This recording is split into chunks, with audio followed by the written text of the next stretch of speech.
तो उठाओ, thank you Jesus. अपने पड़ोसी को बोलो, एक माँ अपने दूध पीते बच्चे को भूल सकती है, एक माँ अपने जन्माए हुए लड़के पर दया करना छोड़ सकती है, पर यहोवा कहता है मैं तुझे कभी ना भूलूंगा, कभी ना छोड़ूंगा और कभी ना त्यागूंगा। इजराइल के 12 गोत्र जो तंबू के आसपास थे और लेवी गोत्र इजराइलों के पहलौठे के बदले में परमेश्वर ने लेवी दिए थे, और जब दोनों के पहलौठों की गिनती की गई, बच्चों की और इस लेवी के पहलौठों की, तो दोनों कितने थे? 22,000। वो परमेश्वर जो लाखों लोगों की पॉपुलेशन को कंट्रोल कर रहा था, और हमें लगता है कि हमारी जिंदगी में वो कुछ चीजों को भूल रहा है। उससे मेरे वीजे से कोई मतलब नहीं, मैं गरीब हूं, परमेश्वर को कोई मतलब नहीं, मैं थक्के खा रहा हूं, मेंटली डिस्टर्ब हूं, परमेश्वर को कोई मतलब नहीं। परमेश्वर आपकी छोटी से छोटी चीज की परवाह भी करता है और उसमें शामिल भी होना चाहता है और आपको चंगा भी करना चाहता है। मैं आपको बता रहा हूं, मैं एक जगह प्रेयर कर रहा था और जब मैं प्रेयर करने के लिए निकलूं थोड़ा सा, तो 2 चिड़ियां आए मेरे पास, रियल में। तो चिड़ियां के चू चू चू चू चू चू चू चू चू, उनकी चू चू जो थी वो अच्छी वाली नहीं थी, वो बेचैनी वाली थी। मैं जानवरों के पास बहुत रहता हूँ, मेरे पास हर तरह के जानवर हैं, बकरी, भेड़, गाय, बैल, तोते, कबूतर, डक्स, मुर्गे, हर तरह के आप नाम ले लो, तीतर, चकोर, सब है मेरे पास। तो मेरे को उनका मालूम है, वो उनकी आवाज़ जो थी वो बड़ी खरवी वाली आवाज़ थी, उनको कुछ पसंद नहीं आ रहा था। तो मेरे को ये बात समझ आ गई थी कि यहाँ पे इनका घोंसला जरूर है, ये तभी मेरे पे चिल्ला रही है कि यहाँ पास मत आ, लेकिन वो दिख नहीं रहा था। मैंने सोचा शायद इसकी छत पे होगा या कहीं भी होगा। एक दिन जब मैं प्रेयर कर रहा था और मैंने पर्दे को खोला, तो बाहर से वो कुछ नहीं दिखता था, लेकिन अंदर से पर्दा खोला तो आप वीडियो देखो क्या दिखा।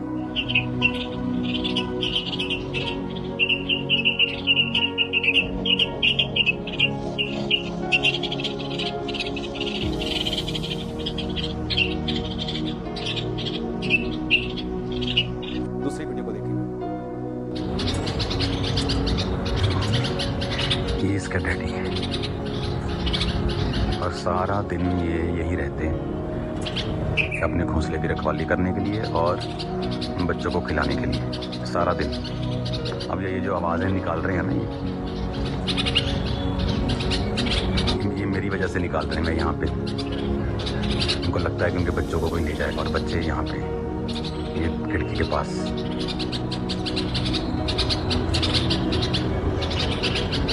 सुना, जब पहले दिन मैंने इन चिड़ियों को वैसे ही नोटिस किया तो थोड़ी मोटी मोटी थी, और मैंने छोड़ दिया नोटिस करके। दूसरा दिन, तीसरा दिन, जब मैंने 6, 6वें, 7वें दिन इनको, जब मैं चलता था वहां पे, तो ये आ जाती थी और चिर चिर चिर चिर करने लगती थी। तो मैं क्या नोटिस कर रहा था कि ये पतली होती जा रही, पहले थोड़ी मोटी थी लेकिन अब पतली होती जा रही।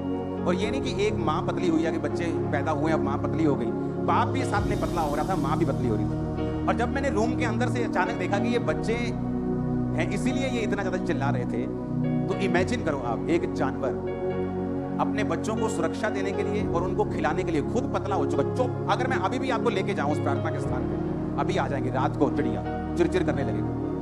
उनको खुद खाने का टाइम नहीं लग रहा, लेकिन अपने बच्चों को मैंने उनको खिलाते हुए चोंच के ऊपर, ऐसे बच्चे चोंच खोलते हैं और वो मुंह से डालते हैं अपने बच्चों के बीच। सुनो, परमेश्वर ने मुझसे बात की। परमेश्वर ने कहा अगर एक जानवर अपने बच्चों के लिए कमजोर हो सकता है, उनको पालने के लिए इतनी चिंता कर सकता है, दिन रात उनकी रक्षा कर सकता है, तो जो तुम लोग परमेश्वर के लहू से खरीदे गए हो, वो तुम्हारे लिए क्या नहीं सोचता हो।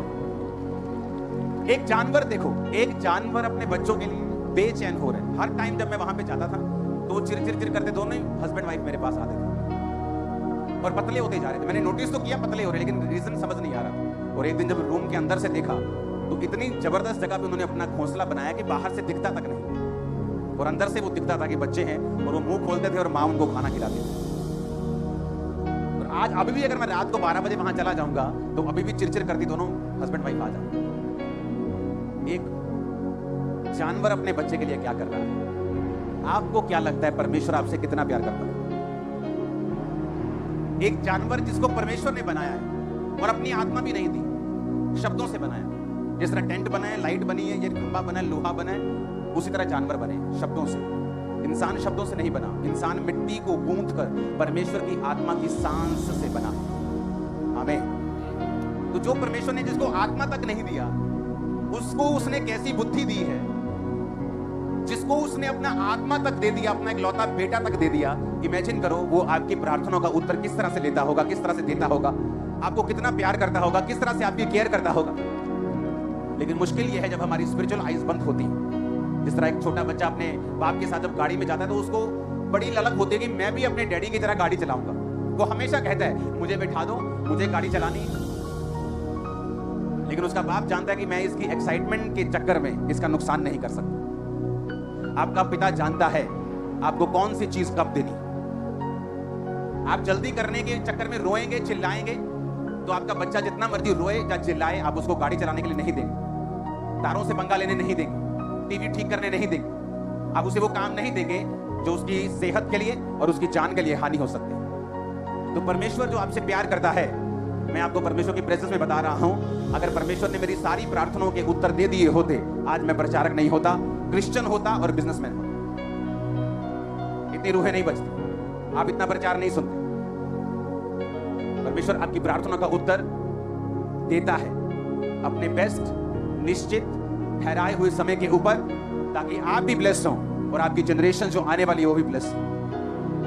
आप जानते रोज की रोटी को शुरू करने का मकसद रोज दोपहर को 1 बजे, लाखों लोग उससे सुन रहे हैं, लाखों।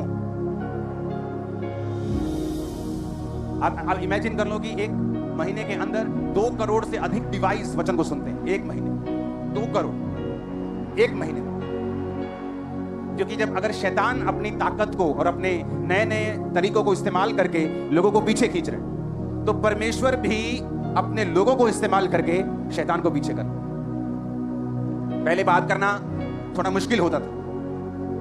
कोई गंदी फिल्म देखने लोग जाते थे, बेचारे VCR लेके आते थे, फिल्म लेके। अब तो मोबाइल खोलो तो फिल्म शुरू। शैतान ने आसान कर दिया, तो परमेश्वर ने भी ऐसा काम कर दिया कि उसी मोबाइल पर शैतान के बैंड बजाने का इंतजाम किया। आप जानते हैं सबसे रोज की रोटी को शुरू करने का मकसद यह है कि जो कलीसिया है वो सिर्फ संडे और थर्सडे वचन नहीं सुने, वो रोज वचन सुने। क्योंकि अगर वो रोज वचन सुनेगी, परमेश्वर के हथियारों से इक्विप्ड होगी, भरी होगी, और शैतान जो अब पल पल के ऊपर पाप को अटैक कर रहा है बाप के साथ, उसे मालूम है उसका लास्ट टाइम आ चुका, उसे मालूम है यीशु मसीह बहुत जल्द आने वाले, उसे पता है ये चीज। और वो ये चाहता है कि वो भी अपनी फसल को जल्दी काटे, ज्यादा से ज्यादा लोग परमेश्वर से हटे, उसका ये मकसद है। और परमेश्वर भी जानते हैं, जितने मिरेकल्स आप देख रहे हो, जितनी हीलिंग्स आप देखते हो, जितनी बेदारी आप देखते हो, आप इमेजिन भी नहीं कर सकते पुराने टाइम के लोग, क्रिश्चियन लोग इसके सपने देखते होंगे कि ऐसा हो जाए। अब लास्ट समय आ रहा है तो परमेश्वर भी इधर तैयार है, उसकी रूहें भी होलसेल में काटी जा रही हैं, शैतान भी अपना काम करने की कोशिश कर रहा है। तो जो वचन आप रोज सुनते हैं वो आपकी हेल्प करता है विश्वास में बने रहने के लिए, परमेश्वर के साथ जुड़े रहने के लिए, परमेश्वर के आत्मा के वचन की जो नॉलेज है उसे ग्रहण करने के लिए। वो भी जितना वचन आपके अंदर होगा आपकी हेल्प करेगा। और जब शैतान आप पे अटैक करता है, आपको अविश्वास के साथ, क्वेश्चंस के साथ, शरीर की अभिलाषाओं के साथ, उस समय वो वचन होगा जो आपको सुरक्षित रखेगा, बचा के रखेगा, और परमेश्वर से आपको लेने पाएंगे। क्योंकि परमेश्वर पाप से नफरत करता है लेकिन आपसे प्यार करता है। आमीन। तो आप पाप ना करें, इसलिए वचन आपके अंदर होना जरूरी है। आमीन। उस वचन को सुनेंगे अपनी स्क्रीन के ऊपर। सबसे पहले अब्राहम के उस वचन को, उत्पत्ति के सबसे पहला गुनाह इस धरती पे कौन सा था? इस पूरी दुनिया में सबसे पहला गुनाह क्या था? हाँ, नहीं आना आज्ञाकारी तो उसका उसका तो एक नाम हो गया ना। सबसे बड़ा गुनाह क्या था? सबसे पहला गुनाह क्या था इस पूरी दुनिया में? हाँ, आदम और हवा से पहले ये शुरू हुआ था। शैतान का घमंड और उसका विद्रोह, ये दुनिया का पहला अपराध है। आप जानते हैं, लोग पूछते सबसे बड़ा गुनाह क्या है? आप जानते हैं क्यों लोग गिर जाते हैं? वचन की अज्ञानता के कारण। वचन कहता है कि मेरे ज्ञान की कमी होने से या ना होने से मेरी प्रजा नाश हुई। शैतान की वजह से नहीं। शैतान भी किस चीज को यूज करता है आपके खिलाफ? आपके ज्ञान की कमी। 2 इंसिडेंट है बाइबल में जिसमें मैं आपको प्रूफ कर दूंगा कि ये वाला पाप परमेश्वर बहुत सीरियसली लेता है और इसके ऊपर जजमेंट भेजता है और न्याय करता है। पहला पढ़ेंगे उत्पत्ति में अब्राहम की स्टोरी। अब्राहम की पत्नी सारे के कोई संतान नहीं थी, उसकी हाजिरा नाम की एक नौकर थी। सारे ने कहा, देख यहोवा ने मेरी कोख को बंद कर रखा है, इसलिए मैं तुझसे विनती करती हूं कि मेरी दासी के पास जा, संभव है कि मेरा घर उसके द्वारा बस जाए। सारे की बात अब्राहम ने मानी। इसलिए जब अब्राहम को कनान देश में रहते 10 वर्ष बीत चुके थे, उसकी पत्नी सारे ने अपनी मिस्री दासी हाजिरा को लेकर अपने पति अब्राहम को दिया कि वह उसकी पत्नी हो। उसकी दूसरी शादी हो रही है अब्राहम। वह हाजिरा के पास गया, वो गर्भवती हुई। जब उसने जाना कि वो गर्भवती है, वह अपनी स्वामिनी को तुच्छ दृष्टि से देखने लगी। हाँ, इसको बाद में पढ़ते हैं उत्पत्ति 30 को। हम अब्राहम की स्टोरी जानते हैं कि अब्राहम ये कोई संतान नहीं हुई सारे से, तो उसने कहा दूसरी पत्नी कर ले। पुराने टाइम में 1 से 2 से 3 से भी अधिक पत्नियां होती थी। अब नहीं है रूल। ये मत सोचना कि तुम चाहोगे और दूसरी तीसरी चौथी, कैंसल सारे प्लान शैतान के। हमें तो पुराने टाइम में लोगों की 1 से अधिक पत्नियां होती थी, धरती खाली थी, परमेश्वर की प्लान था उसको भरने का। तो बाइबल कहती है जैसे ही अब्राहम की दूसरी पत्नी पेट से हुई, वो सारा को तुच्छ दृष्टि से देखने लगी, उसको छोटा समझने लगी। आगे क्या हुआ? सारा उसको दुख देने लगी, वो भाग गई। जब भाग गई तो यहोवा ने कहा कहां से आई है तू? उसको आवाज आई प्रभु की। उसने कहा मैं अपने स्वामी के घर से भाग आई। तो परमेश्वर ने कहा तेरे पेट में जो बच्चा है मैं उसको ब्लेस करूंगा, उसमें से प्रधान पैदा होंगे। जा अपनी स्वामिनी के पास वापिस और उसके वश में बनी रह। वापिस चली गई। बच्चा हुआ इस्माइल, बेटा हो गया, बेटा बड़ा हो गया। उसके बाद परमेश्वर ने अब्राहम और सारा की भी सुधि ली और सारा को भी परमेश्वर ने बेटा दिया इसहाक। जब इसहाक का दूध छुड़ाया गया तो ये इजराइलियों में पुराने टाइम में ये परंपरा थी कि दूध छुड़ाने का टाइम 9 साल 8 साल तक भी 7 साल तक भी बच्चे दूध मां का पीते थे। 3 साल तक कम से कम पीते थे, जब तक उनके दूध वाले दांत नहीं आते थे बच्चे मां का दूध पीते थे। अब जब इमेजिन करते 3 साल, चलो मान लो हम उम्र लगाते हैं कि इसहाक की उम्र 3 साल की थी जब दूध छुड़ाया गया और पार्टी की गई। उस पार्टी में सारे शामिल हुए और जो मिस्री हाजिरा का बेटा था इस्माइल, बाइबल कहती है वो इसहाक के साथ ठट्ठा मजाक और शैतानी हंसी कर रहा, मजाक कर रहा था उसके साथ, गलत रीति से, यानी उसको मारने की रीति से या उसको नुकसान पहुंचाने की रीति से। सारा ने दूर से देखा, क्योंकि आप मजाक समझते हैं, कोई बड़ा भाई छोटे भाई के साथ मजाक करे आप समझते हैं उससे प्यार कर रहा है, लेकिन वो प्यार वाला मजाक नहीं था। आप मेरी बात समझ रहे कि नहीं? वो ठट्ठा, वो ताने, वो कुछ ऐसा मजाक था जो सारा को मतलब समझ आ गया कि ये बंदा, ये बच्चा, ये मेरे बच्चे के लिए, इसहाक के लिए अच्छी इंटेंशंस नहीं रखता। तो सारा ने पता क्या कहा अब्राहम को कि इस नौकरानी को और तेरे बेटे को अभी घर से निकाल। अब्राहम को बात बुरी लगी, उसे लगा कि ये शारीरिक है ये सारा। लेकिन जब अब्राहम परमेश्वर की हजूरी में गया तो परमेश्वर ने कहा अब्राहम जो कुछ सारा कहती है उसे मान, और उसे उस बेटे को और उसकी नौकरानी हाजिरा को घर से निकालना पड़ा। समझ आ गई इतनी बात? अब वो अलग हो गए, अब्राहम सारा अलग हो गए। अब हम फिर देखते हैं उत्पत्ति 30 की इस आयत को। जब राहेल ने देखा कि याकूब से मेरे लिए संतान उत्पन्न नहीं होती, वह अपनी बहन से ठाक करने लगी और याकूब से कहा मुझे भी संतान दे, नहीं तो मैं मर जाऊं। याकूब ने राहेल से गुस्से में कहा क्या मैं परमेश्वर हूं? तेरी कोख परमेश्वर ने बंद करके रखी है। राहेल ने कहा अच्छा मेरी दासी बिल्हा हाजिर है, उसी के पास जा, वह मेरे घुटनों पर जनेगी और उसके द्वारा मेरा भी घर बसेगा। तब उसने अपनी दासी बिल्हा को दिया कि वह उसकी पत्नी हो जाए और याकूब उसके पास गया और बिल्हा पेट से हुई और याकूब से उसके एक पुत्र उत्पन्न हुआ। और राहेल ने कहा परमेश्वर ने मेरा न्याय चुकाया और मेरी सुनकर मुझे एक पुत्र दिया और उसका नाम उसने दान रखा। ये भी उसकी नौकरानी थी और उसने पत्नी होने के लिए दिया ताकि मेरे घर में एक बेटा पैदा हो, ताकि मेरी भी थोड़ी इज्जत रह जाए। याकूब के 12 बच्चे थे। कितने थे? 6 पैदा हुए उसकी पहली पत्नी से, लिया से, जो अप्रिय हुई, जिससे वो कम प्यार करता था, और परमेश्वर ने बैलेंस करने के लिए उसको 6 बेटे दिए। यहूदा भी उसी का बेटा जिसमें से यीशु मसीह निकले, लेवी भी उसी का बेटा जो सेवा करते थे, तो उसमें से 6 बेटे निकले। 6 बच्चे परमेश्वर ने लिया को दिए। राहेल की भी गर्भ को खोला, 2 उसे दिए, 2 राहेल की नौकरानी को दिए और 2 लिया की दासी को दिए, जो दोनों बाद में उसकी पत्नियां बन गई और 2-2 बच्चे उनके हुए। अगर आप देखें तो उनके 12 गोत्रों में 4 बच्चे उसकी तीसरी और चौथी पत्नी से हैं, लेकिन वो गोत्र में शामिल हुए और अब्राहम की दासी का बेटा गोत्र में शामिल नहीं हुआ। रीजन विद्रोह। आज इस्माइल, जिस तरह याकूब के 12 गोत्रों को हम बोलते हैं कि इस्राएल के 12 गोत्र हैं, इस्माइल भी गोत्रों में होता, इस्माइल भी अब्राहम की ब्लड लाइन में होता, परमेश्वर उसे छोड़ते नहीं, लेकिन विद्रोह, उसकी माता की इंटेंशंस कि मुझ पे अनुग्रह हुआ है तो उस अनुग्रह पे मैं अपने शीश को झुकाऊं, ना कि अपनी मुंडी को कड़क करके बेवकूफी करो। पुराने नियम में जितनी घटनाएं होती उन्हें शारीरिक रीति से मत लो, वो आत्मिक रीति से सिखाने के लिए हुई। अन्य जातियों के लोग जब आज उसी हाजरा की तरह परमेश्वर में आते हैं, अपने शीश को झुकाओ, क्योंकि तुम इस्राएली नहीं थे कि यहोवा को मान सको, लेकिन यहोवा ने तुम पे अनुग्रह किया। तुम तो नौकर भी नहीं थे, लेकिन अब तुम उसकी ब्लड लाइन में शामिल हो गए हो। तुम शान से कहते हो कि असि यसूदे बंदे, हाँ हम उसके बेटे और बेटियां हैं। शान से बोलते हो कि नहीं? पहले नहीं बोल सकते थे। विद्रोह किया, सारा की नौकरानी ने विद्रोह करके उस घर से निकाली गई, क्योंकि वो हम्बल नहीं थी, नम्र नहीं थी। शैतान जब लोगों को नाश करने के लिए उठता है, वो उन्हीं लोगों का विरोध आपके जरिए करता है जिससे आपको बरकत मिली। और जब आप एक ऐसे व्यक्ति को विरोध करते हुए देखें जिसने उस व्यक्ति से उल्टा बरकत पाई हो, आप मेरी बात को समझ लेना कि उसके पीछे प्योर 100% शैतान खड़ा है। तैयारी के बाहर लिखा था ना 100% देसी क्यों। आप मेरी बात याद कर लेना कि उस बंदे के पीछे 100% शुद्ध शैतान खड़ा है। तुम काबिल नहीं थे, लेकिन तुमको चुना गया, एक काम दे दिया गया, एक ड्यूटी दे दी गई। लेकिन शैतान ने गेम खेली, वही जो वो सदियों से खेलता आया है, जो उसने खुद भी खेली थी। कहा था प्रभु यहोवा से ऊंचा सिंहासन बनाऊंगा और मैं आराधना नहीं करूंगा तो कौन करेगा। आज जब तुम लोग आराधना करते हो, तुम्हारे बंधन टूटते हैं। पता है क्यों? परमेश्वर दिखाता है शैतान को, देख तू नहीं करेगा, ये लाखों करेंगे, ये करोड़ों करेंगे।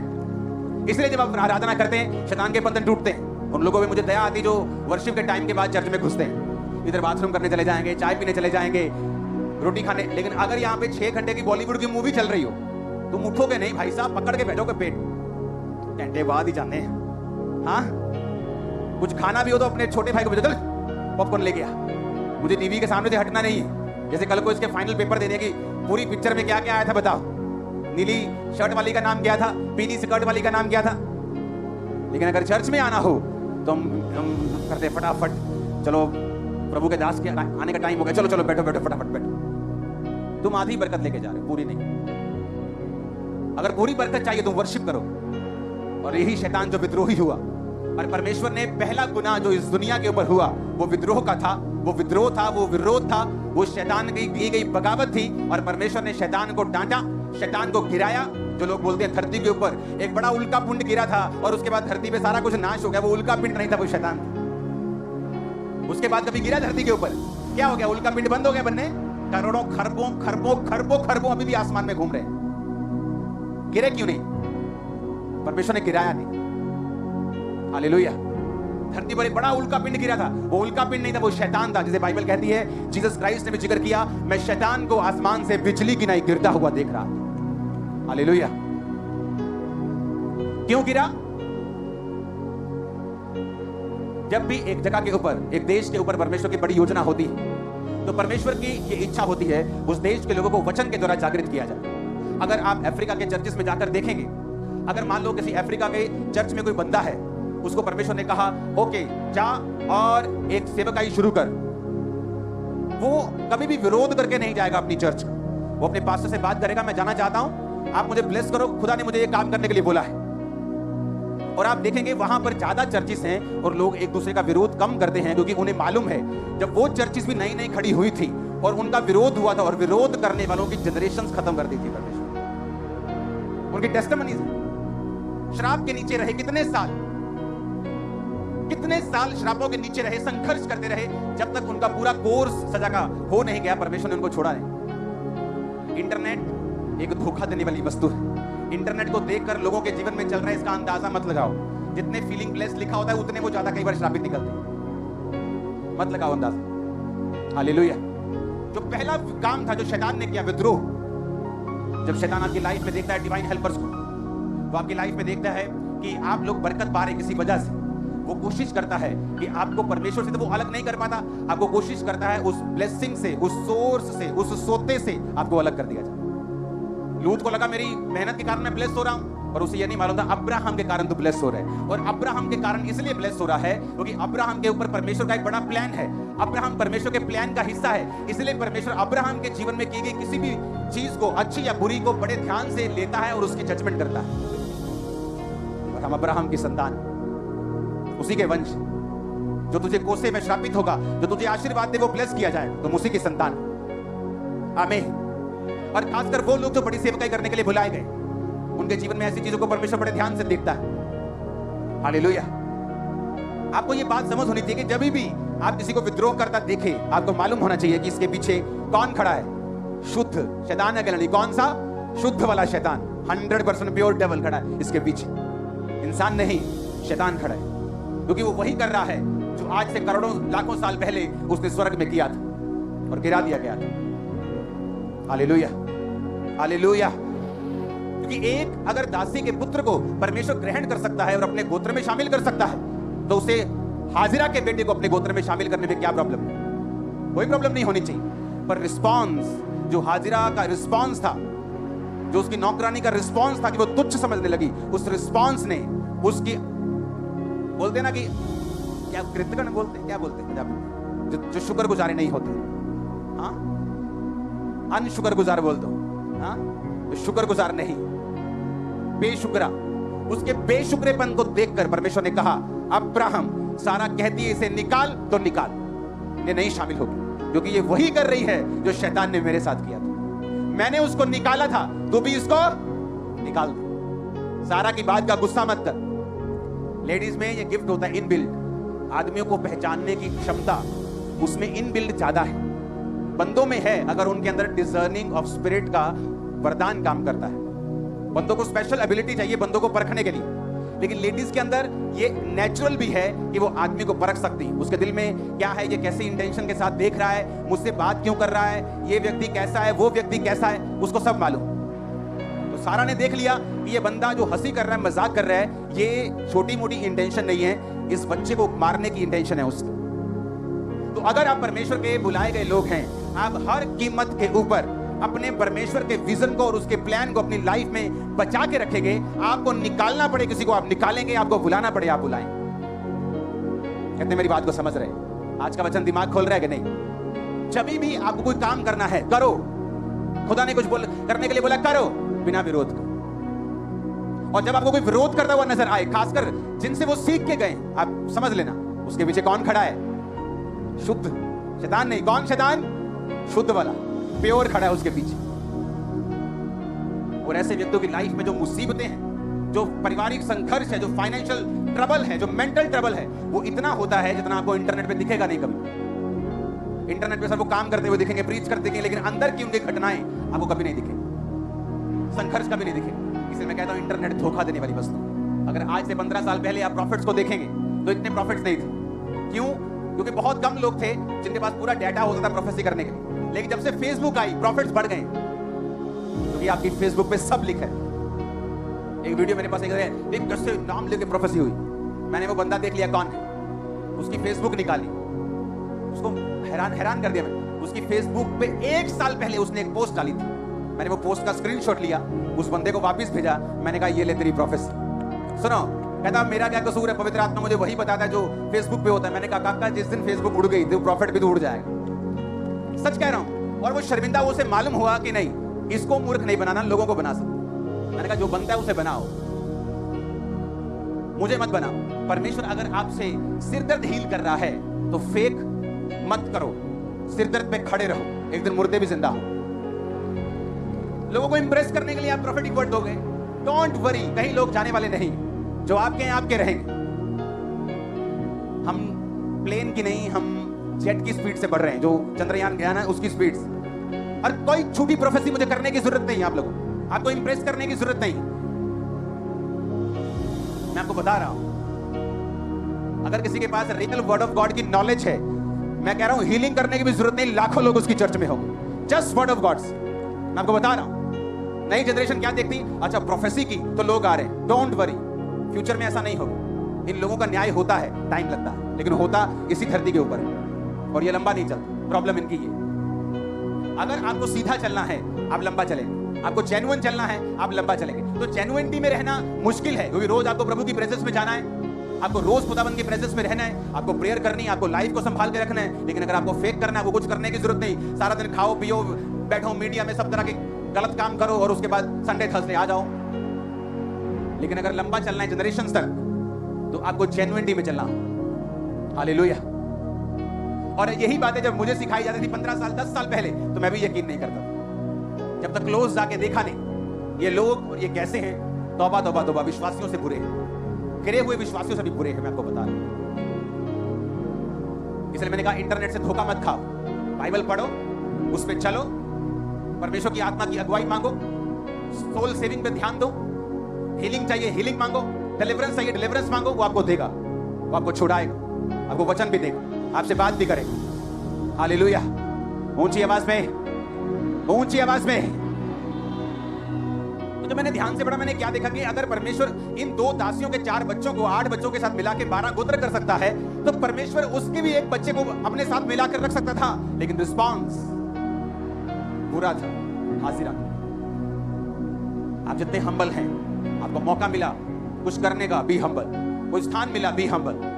नहीं तो परमेश्वर क्या करता है, वो आपको जबरदस्ती फिर हम्बल करता है, जबरदस्ती नम्र करता है, आपको डाउन करके डिमोट करके वो नम्र करता है। जब तक आप नम्र नहीं होते, वो आपको बढ़ाता नहीं। बाइबल कहती है नाश होने से पहले मनुष्य के मन में घमंड आता है और महिमा पाने से पहले नम्रता आती है। जब किसी ने नाश होना होता है तो घमंड आता है, और जब ऊपर जाना होता है तो नम्रता आती है। हालेलुया। आप एमएलए हो सकते हैं, सब लोग आपको सलाम ठोक सकते हैं, लेकिन जब आप अपने बाप के सामने जाते हैं, आप सलाम ठोकते हैं, क्योंकि आपको बंदा देखना है कौन किसको इज्जत देनी है और किससे लेनी है। जब एमएलए गुस्सा कर दे, हाँ भी डैडी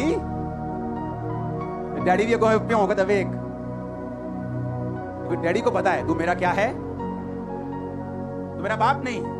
एक बाप चाहे तो 10 संतान पैदा कर सकता है, लेकिन 100 संतान मिलकर भी अपने बाप को पैदा नहीं कर सकता। हालेलुया। आप में और आपके बाप में जब भी कोई सही निकलेगा, आपका बाप निकलेगा। आपके बाप में और परमेश्वर में जब बहस होगी, जब भी कोई सही निकलेगा तो परमेश्वर निकलेगा। हालेलुया। ये बैलेंस इसको बनाना नहीं आता, वो मूर्ख इंसान है, और मसीह में, कॉलिंग में, बुलाहट में वो आगे नहीं बढ़ता, इतने लोगों को टच नहीं कर पाता जिसके लिए वो एक्चुअली चुना गया है। मेरा बिलीव है आप लोग ब्लेस्ड हैं, मेरा बिलीव है आप वचन में बढ़ेंगे, उसकी ताकत में बढ़ेंगे, डिलीवरेंस में बढ़ेंगे। आमीन। ऊंचे वाला जाइए, ये बरकत आपकी होगी।